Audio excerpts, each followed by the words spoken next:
నమస్తే. ప్రస్తుతం మనతో పాటు కాంగ్రెస్ పార్టీ సీనియర్ నాయకులు అద్దంకి దయాకర్ గారు ఉన్నారు. అద్దంకి దయాకర్ గారితో మాట్లాడదాం. రాష్ట్ర వ్యాప్తంగా ప్రతిపక్షాలన్నీ కూడా ఇప్పటికే ఓవైపు స్పీకర్ను, మరోవైపు ఇవాళ గవర్నర్ని కలిసిరు. తాజాగా కేవలం పార్టీ ఫిరాయింపులకు పాల్పడుతున్న వాళ్ళ మీద అనర్హత వేటు వేయాలి, అవసరమైతే సుప్రీంకోర్టు, ఇంకా అవసరమైతే రాష్ట్రపతిని కూడా కలుస్తాం, ఖచ్చితంగా న్యాయం జరిగేంత వరకు పోరాటం చేస్తామంటున్నారు. మరోవైపు 2 లక్షల రూపాయల రుణమాఫీ 15 ఆగస్టు డెడ్ లైన్ పెట్టుకున్నది. ₹1,00,000 రుణమాఫీ మొదటి దఫా కింద అమలు చేసినటువంటి పరిస్థితి. కొంత ఆ ₹1,00,000 కొంతమంది గందరగోళానికి గురవుతున్నట్టు కూడా కామెంట్స్ వినిపిస్తున్నాయి. సో ఈ 2 అంశాల మీద ప్రధానంగా మాట్లాడదాం. దయాకర్ గారు ప్రస్తుతం మనతో పాటు. దయాకర్ గారు నమస్తే. నమస్తే. సో ప్రధానంగా కాంగ్రెస్ పార్టీ ఒక వాషింగ్ మిషన్ లాగా పనిచేస్తుంది తెలంగాణలో అనేటువంటి వాదన వినిపిస్తున్నది.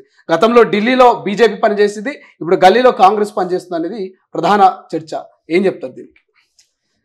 ఇప్పుడు వాళ్ళు చేస్తున్నప్పుడే అది సక్రమం అవుతుంది, మనం చేస్తున్నప్పుడు తప్పు ఎట్లయితుంది? అది వాళ్ళు చేసిన రోజు కనబడాలి కదా వాళ్ళకి కూడా. మరి ఎందుకు కనబడలే? ఓకే, వాళ్ళు చేసిరని మీరు చేస్తారా, లేకపోతే ఇంకా వేరే? అది అనే హక్కు మీకు ఉంటుంది, కానీ వాళ్ళకి ఎక్కడి మధ్య ఉండేటోళ్ళకు, ప్రజలకు, మీడియాకు మీకు ఉంటుంది. అది మీరు అడిగితే మేము సమాధానం చెప్పాలి, సమాధానం చెప్పకపోతే ప్రజలు దాన్ని ఎట్లా రిసీవ్ చేసుకుంటారు అనే దాన్ని బట్టి ఉంటుంది. ఓకే. సో ఇట్లా అది సంతలో కనుక్కున్నట్టు ఇట్లా అన్నట్టు అది ఇది అని చెప్పి ఇంతకుముందు అన్నప్పుడు, అరే వాళ్ళు వస్తుంటే మేము వద్దంటామా అని కేసీఆర్ అన్న డైలాగ్ బాగా గుర్తుంది కదా, మీరు ఆపుకోవాలి అని. ఇప్పుడు కూడా ఏమంటున్నామంటే మీరు ఆపుకోవాలి కాదు, మీరు ఆగలేకపోతుండ్రు. సమస్య అది. ఏమని, ఒక 6 నెలలు అయితే ఈ ప్రభుత్వం కూలిపోతుంది, నాతో 25 మంది టచ్లో ఉన్నారు, లేదంటే కాంగ్రెస్ ఎక్కువ కాలం ఉంటుందా, వాళ్ళే నష్టం చేసుకుంటారు అని కొంచెం సన్నాయి నొక్కులు నొక్కుతా ఉన్నాడు బీజేపీ వాళ్ళు, ఇటు బీఆర్ఎస్ వాళ్ళు. సో మరి వాళ్ళకి అవకాశం ఎందుకు ఇవ్వాలి? అంటే ప్రతిపక్షాల మాటకు కాంగ్రెస్ భయపడ్డదా, ముందస్తుగా జాగ్రత్త పడుతున్నదా? భయపడాల్సిన అవసరం లేదు, కానీ వాళ్ళు నాయకత్వం కూడా నమ్మకం కల్పించే విధంగా లేదు కదా.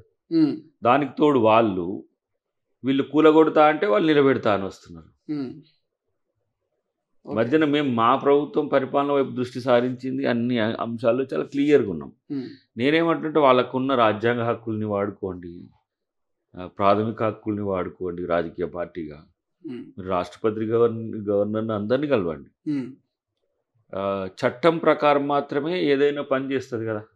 మాదేం జాతీయ స్థాయిలో ఉన్నది, ఏదేం బీజేపీ ప్రభుత్వం మాదేం కాదు కదా.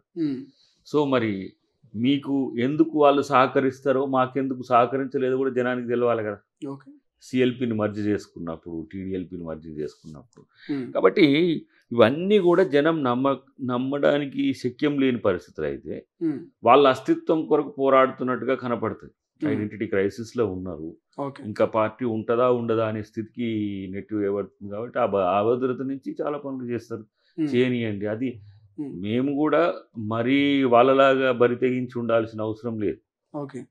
వాళ్ళలాగా మొత్తం ఏదో రాజకీయ పార్టీలే ఉండొద్దు, నేనే ఉండాలనే స్థితిలో మేము ఏం లేవు. మిమ్మల్ని మీరు బతికించుకోండి, ఆ పని హౌస్లో చేయండి. గతంలో కేసీఆర్ హౌస్కు రాడా అంటే వరకు రాకపోతే ఇలా గడవనట్టుంది కదా నువ్వు వీళ్ళనుడు. అంటే ప్రజల్ని ఎట్లా అవమానించుండది? హౌస్ అనేది నిన్ను గౌరవించుతున్నది, ఎందుకంటే విపక్ష నేతగా. సరే ఇప్పుడు వస్తుండొచ్చు, రావచ్చు. దయాకర్ గారు, కొద్దిసేపు ఈ అసెంబ్లీ సమావేశాలు కేసీఆర్ వస్తాడా రాడనేది పక్కన పెడితే, మొన్నటికి మొన్న కేటీఆర్ గారు ఇదే స్పీకర్కు కంప్లైంట్ చేస్తూ అసెంబ్లీలో మాట్లాడారు. మా నాయకుల్ని కాంగ్రెస్ పార్టీ వాళ్ళు బెదిరింపులకు పాల్పడతా ఉన్నారు, పోలీసులతోటి ఫోన్లు చేయిస్తూ ఉన్నారు, మీకు ప్రమాదం ఉంది అంటూ వాళ్ళు హెచ్చరిస్తూ ఉన్నారు. ఈ నేపథ్యంలో భయపడి కాంగ్రెస్ పార్టీలో చేరుతా ఉన్నారు, కానీ ఎక్కడ కూడా స్వచ్ఛందంగా మా నాయకులు కాంగ్రెస్ పార్టీలో చేరట్లేదు అంటున్నారు. సో నిజంగా భయపడిస్తున్నారా వాళ్ళు? మీరు దాన్ని ఒట్టి మాట కానుడు కాదు, ఆధారాలు చెప్పమనండి. బట్టగాల్చి మీద వేసినట్టు, లేకపోతే ఇష్టం వచ్చినట్టు మాట్లాడినట్టు మాట్లాడవచ్చు. ఆ రోజు నేను కూడా దాన్ని తీవ్రంగా ఖండించిన. ఏంటంటే మీరు అట్లా భయపెట్టే ఎమ్మెల్యేని చేర్చుకున్నారా, తర్వాత వాళ్ళ రేట్ ఎంత అని అంటున్నారు వీళ్ళు. మరి మీరు ఆ రోజు ఏ రేటు పెట్టి తీసుకున్నారు? అభివృద్ధి అని, సంక్షేమం అని ప్రజలు తరుముతున్నారు, బీఆర్ఎస్ టీఆర్ఎస్ ఇంకప్పుడు అని అన్నారు. ఇప్పుడు నేనేమంటున్నా అంటే పోలీసులతో బెదిరిస్తున్నారని, లేకపోతే ఇంకోదో క్రైమ్ దానికి అంటగట్టి దాని ఇష్యూను ఏమంటారు డైవర్ట్ చేయడానికో సీరియస్ చేయడానికి ప్రయత్నం చేస్తున్నాం. మీ దగ్గర ఆధారాలు ఉంటే బయట పెట్టండి, లేకపోతే ఎవరికి చెప్పిందో చెప్తే దాన్ని కాల్ డేటా అన్నది ఇద్దాం. ఏ ఏ ఎమ్మెల్యేకి ఎవరు ఫోన్ చేసి ఎవరు బెదిరించిండ్రు అని చెప్తే తెలుస్తుంది. అసలు తీసుకోవడంలోనే సమస్యలు ఉన్నాయి. మీకు జీవన్ రెడ్డి గారి ఎపిసోడ్ మీకు కనపడలేదా? ఒక ఎమ్మెల్యే వస్తా అంటే కూడా స్థానిక నాయకత్వం వ్యతిరేకించే స్థితి ఉంది, వాళ్ళని కన్విన్స్ చేయాల్సి వస్తున్నది. ఇప్పుడు గద్వాల ఉన్నది, ఎన్ని సమస్యలు ఎదురవుతున్నాయి. సో ఎవరో కావాల్సి పిలుస్తున్నట్టు ఏదో మాకు మాత్రమే అవసరం అన్నట్టు కాకుండా వాళ్ళు ఇక బీఆర్ఎస్ పార్టీ అనేది బతికే పరిస్థితి లేదు. వాళ్ళు కేంద్రంలో ఎవరి వైపు, రాష్ట్రంలో ఎవరి వైపు, అసలు ప్రజల కొరకు కొట్లాడుతారో లేదో తెలియక వాళ్ళ రాజకీయ భవిష్యత్తును ఊహించుకొని వస్తున్న వాళ్ళ పరిస్థితి కూడా కొంతమంది ఉన్నది. సరే, ఇవన్నీ నేను చెప్పినా కూడా అదంతా ఏమంటాం, సపోర్ట్ చేసుకోవడానికి, మద్దతు చెప్పడానికి దయాకర్ ఏదో మాట్లాడుతున్నాడు. మీరు బతకండి ఫస్ట్, మిమ్మల్ని మీరు రక్షించుకోరి. మేము తీసుకోవడం పక్కన పెట్టి, ఇప్పుడు మీరు ఇలా పోయింది కదా మన గవర్నర్ గారి కాడికి, అటెండ్ రాష్ట్రపతి గారి కాడికి పోయి వాళ్ళని కాపాడుకోండి. కనీసం ప్రజల కోసం కొట్లాడుతున్న నాయకుడు ఉంటాడు నీతో.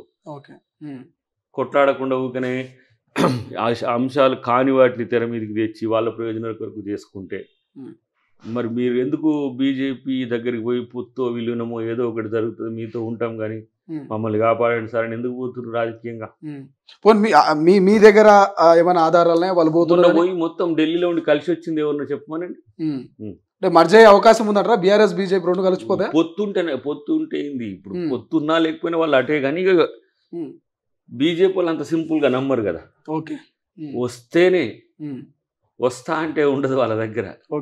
సో ఇన్ని రోజులు ఏదో బీజేపీతో వ్యతిరేకం పోవాలని ఒక దశలో అనుకున్నట్టుంది. మళ్ళీ లిక్కర్ కేసులో కవిత అరెస్ట్ తర్వాత మళ్ళీ మనసు మార్చుకొని మళ్ళా అటు ఇటు తూగేసారు, అట్లా ఉన్నారు. ఇప్పుడు అసలే పార్టీని రక్షించుకునే ప్రయత్నం చేద్దామంటే అది కూడా ఉండేటట్టు లేదు. అలాంటప్పుడు ఒక అండర్స్టాండింగ్కి వస్తారని నేను అనుకుంటున్నా. అది నేను ప్రిడిక్ట్ చేస్తున్నది. ఇప్పుడు మీరు ఆధారాలు చెప్పమనంటే రాజకీయ ఊహనే అది. ఇప్పుడు కేటీఆర్ కాక ఏదో చెప్పి చేసినట్టు, అబద్ధమో నిజమో చెప్పినట్టు ఇది ఆరోపణ మాత్రమే. లేదంటే రేపు దయాకర్ మాట్లాడింది భవిష్యత్తులో తెలిస్తే అప్పుడు నువ్వు అంటావు దయాకర్ గారు ఒక 4-5 months క్రితమే అన్నాడు. అసలైన తొలి వెలుగు. ఫాలో వాట్సాప్ @తొలి వెలుగు official.